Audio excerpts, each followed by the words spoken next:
की पूरी सीटों पर इस वक्त बीजेपी आगे चल रही है। पश्चिम बंगाल में 21 सीटों पर बीजेपी की लीड है। इंडिया भी 21 सीटों पर लीड बनाए हुए है। तेलंगाना में 9 सीटों पर पिछली बार बीजेपी ने 4 सीटें जीती थी। और बड़ी खबर इस वक्त आपको दे दें, रुझानों में यूपी में बड़े उलटफेर के संकेत हैं। तो ये बड़ी खबर हम आपको बता रहे हैं, रुझानों में समाजवादी पार्टी बीजेपी से आगे चल रही है। उत्तर प्रदेश में इतनी बड़ी खबर, इस वक्त की बड़े उलटफेर के संकेत मिल रहे हैं उत्तर प्रदेश में। रुझानों के मुताबिक फिलहाल समाजवादी पार्टी सबसे आगे चलती हुई दिखाई दे रही है। समाजवादी पार्टी बीजेपी से भी आगे निकल गई है।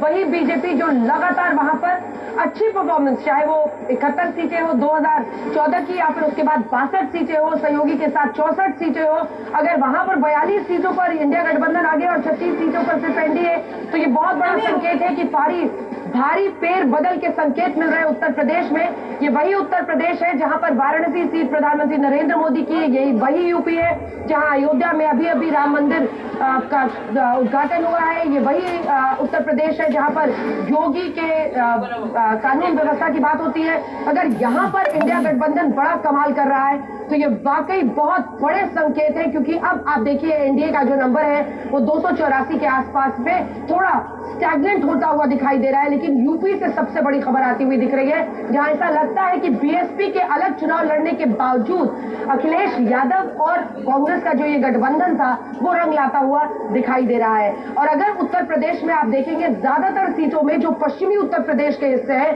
वहां पर बीजेपी फिसलती हुई दिख रही है। अगर मेरठ सीट पर रामायण सीरियल में भगवान राम की भूमिका निभाने वाले अरुण गोविल पीछे है, मुजफ्फरनगर में अगर संजीव बालियान पीछे है, तो ये बहुत बड़ा संकेत है। हालांकि पूर्वांचल से ज्यादा जो खबरें आ रही है उसमें रवि किशन वहां पर आगे चल रहे हैं। देखिए फिर गाजीपुर की सीट लगता है कि समाजवादी पार्टी इस बार ले जाएगी, क्योंकि इस बार अफजाल अंसारी को समाजवादी पार्टी ने टिकट दे दिया है। तो कुल मिलाकर उत्तर प्रदेश की ये जो स्थिति है ये एक बहुत बड़ा संकेत दे रही है। 35 सीटों पर देखिए एनडीए और वहीं पर इंडिया गठबंधन 43 लगभग 8 सीटों पर आगे है। ये बता रहा है कि उत्तर प्रदेश अगर वाकई एक नई कहानी लिखने की कोशिश कर रहा है, उत्तर प्रदेश की जनता ने एक अलग वर्डिक्ट दिया है 14 और 19 के मुकाबले, तो फिर एनडीए का रथ या फिर बीजेपी की जो आप कह सकते हैं विक्ट्री लैप है वो 2024 में उसका असर उस पर साफ दिखेगा।